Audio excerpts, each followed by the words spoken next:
Hi guys, welcome back. I'm Maya with Simply Bloom. Today we are planting out some barberries. I also have two ash leaf spirea as well that I'm going to plant. But let me show you the barberries and the spirea. All right, here's the plants. Look how beautiful they look together. Actually, I should have it reversed because this barberry here is going to go next to that one. Like that. But man, they sure look pretty with that orange one. Oh man. Anyways, okay. Let's start off with these. This is the orange rocket barberry right here. This here is the orange rocket. It says 36 to 48 inches tall on the tag and 24 to 36 inch spacing. Zone 4, orange rocket. This tag is a little bit different than when I was reading on Monrovia's website. Monrovia says that instead of 3 to 4 feet tall, like this tag says, that it can get 4 to 5 feet tall. But it will take 10 years to get there. So extremely slow growing. Oh, I even see a little berry right there. Cute. This one here is a little bit more of like a low growing, almost a ground cover. This is the Crimson Pygmy. So upright, a little bit more of a ground cover. It gets 18 to 24 inches tall, 24 to 36 inch spacing. Also zone 4. And it just has very pretty, a little bit more of a deeper reddish burgundy color versus this one a little bit brighter. They both have a little bit of green on the inside. This one's a little bit darker green. So similar, but different.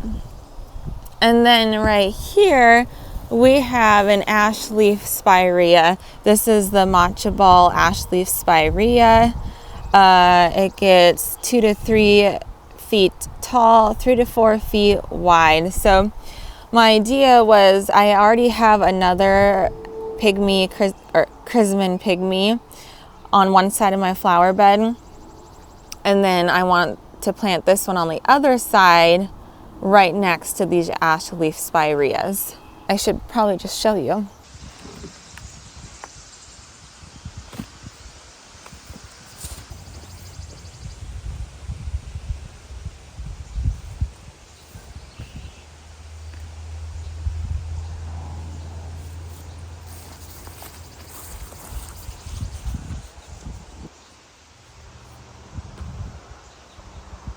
Okay, this is the bed where we are planting the Crimson Pygmy and the ash leaf spirea. So here is the one barberry there with the peony. It just is like a pink peony. I think it said Mac Double Pink. Sorry, this is bugging me. This grass. Okay, that's better. Right there, I had a Weigelia. It was a very fine wine Weigelia right there. And then this one here is also a very fine wine Weigelia. This one's barely coming back. The other one died. So that's what I was thinking. We'll pop that ash leaf spirea right there where that one is. We will transplant this one to someone else because I just kind of want the bed to be somewhat mirrored. We'll pop that one in there. Eventually I'm gonna have to widen this bed. Every year I make the flower beds a little bit wider, just a little bit wider. Right here is where I wanted to pop in that other barberry, just so it's kind of mirrored. I have a daylily here, a beautiful daylily. I love the daylilies with the really thick, wide leaves. So I'll have to transplant that somewhere, and honestly, I'm not real sure where to put it. Well, we'll find somewhere.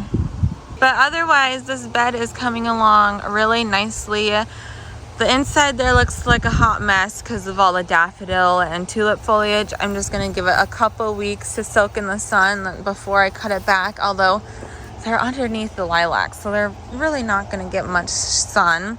This is the Mange lilac. It's pretty much done. It's hanging in there. When it first starts blooming, it's just the most brilliant deep purple, and then it fades to this really light lavender. Very pretty. I cannot believe how long the lilacs lasted this year. Weather conditions must have just been perfect because we got, I think, over a month of lilacs. And then I have some back to the fuchsia salvia, which I absolutely love. It's just kind of along the back side of this bed, and I think I would like to bring it forward just to kind of tie it in. And this most glorious lupin. Look at that. This lupin's always the first one to bloom every year. Bumblebees love it. It had 2 other bloom stalks. I actually cut those for my mom's birthday. She just had a birthday the other day, and I made a flower arrangement for her. So it was loaded in bloom stalks, and you can see there's so many more coming, and there's one back there as well. So I'm gonna pop that out, pop that there, and then I do have a couple perennials. I think that one will be fine. It's a purple dome aster, but I should probably move that Asiatic lily. I'm not gonna do it this year, but as Ashley Spirea gets bigger, probably crowd that lily, and I will move it at some point in the future. So we are just going to transplant and get started, and then I will show you at the end where I put the orange rocket barberries.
Okay, you guys, I am done. It's starting to kind of drizzle a little bit.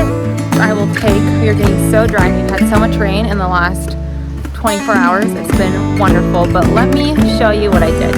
All right, barberry there. I popped out the daylily, popped out the widelia, plopped the Ashley Spirea there, and like I mentioned, I will go through, you guys need to mow so bad. Please excuse that, and obviously I need the edge. But I will be extending this flower bed probably to there maybe next year or this year, who knows. And then on this side, planted the Ashley Spirea right here. I actually planted it right there. All right, in this bed, we have the orange rocket. And I saw a really pretty picture of the orange rocket with tons of different like deep bluish purple salvia and bearded irises, and there's all sorts of beautiful plants. I'm using that picture as inspiration, and I'm going to do that here. It's really, really pretty, and that like burgundy, orangey, rusty red ties in really pretty with this plant, the new growth. This is Sorberia. Pretty sure I said that wrong, but yeah, this gets 4 to 5 feet tall, 4 to 5 feet wide. So I figured that would kind of fill in this area really nicely, and then that will hopefully fill in the area, and then just in front of it, we're gonna do some really pretty things. And then over here, you really can't see it because of the tall grass. Oh my gosh. I just put this bed in. I planted it last summer, just mulched it a couple weeks ago. And as I was mulching it, I realized I only have spring color. There's a forsythia, a lilac, blue star Amsonia. Well, this isn't just spring color. It's a king fall cypress. And then here's a baptisia, which is just about to bloom. So anyways, I thought that deep navy blue of the baptisia with this orange rocket would be really, really pretty. I kind of struggled with spacing a little bit. Forsythia gets 10 feet wide. This gets 6 feet wide. This I could easily trim. I mean, I can trim the forsythia too to keep it back a little bit, but we'll see. I popped it there. We'll see what happens. All right, it is really coming down now. I don't even know. Water is completely covered my camera lens, so I don't know what you can see right now and what you can't see, but that is it for this video. I'm going in, get dry. I hope you all have a great day, and I'll see you next time. Bye.